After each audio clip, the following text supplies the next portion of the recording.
আইনশৃঙ্খলা বাহিনীর গুলিতে নিহত অনেক আন্দোলনকারীর লাশ ময়নাতদন্ত ছাড়াই কিন্তু দাফন করা হয়। অনেককে আবার অনেকের লাশ আঞ্জুমান মফিদুল ইসলামকে বেওয়ারিশ লাশ হিসেবে দাফন করতে দেওয়া হয়। এবং আমরা হতবাক হয়ে যাই, সরকার কেন এখন পর্যন্ত নিহতদের সংখ্যা গোপন করছে। এটা দেশবাসীর প্রশ্ন, আমাদের প্রশ্ন।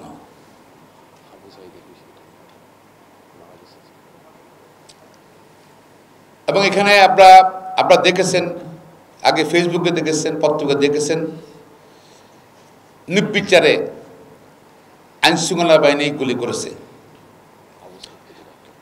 রংপুরের প্রথম শহীদ আবু সাইদ, সে দাঁড়িয়ে ছিল, ফেসবুকে আসছে, সামাজিক পত্রপত্রিকা আসছে, শুধু দাঁড়িয়ে ছিল হাত তুলে। তাকে ঠান্ডা মাথায় হত্যা করা হয়েছে। শুধু আবু সাইদ একটা এক্সাম্পল না, অনেকেই ঠান্ডা মাথায় হত্যা করা হয়েছে।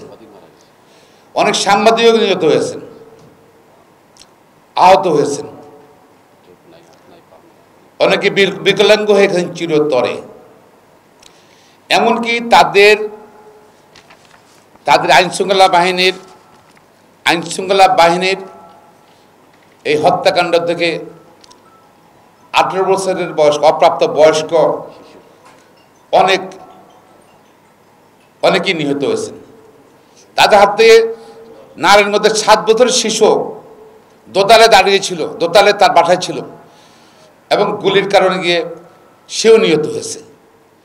কিন্তু এই ব্যাপারে কিন্তু কোনো বক্তব্য নাই সরকারের পক্ষ থেকে।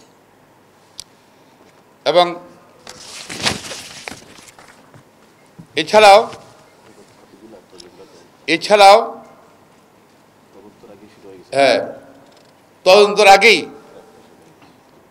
তদন্ত করার আগেই কিন্তু গ্রেপ্তার শুরু হয়ে গেছে, তাও হোলসেল গ্রেপ্তার, পাইকারি গ্রেপ্তার করছে। কি কারণে করছে? এখন তো সিসিটিভি আছে, ফুটেজ আছে।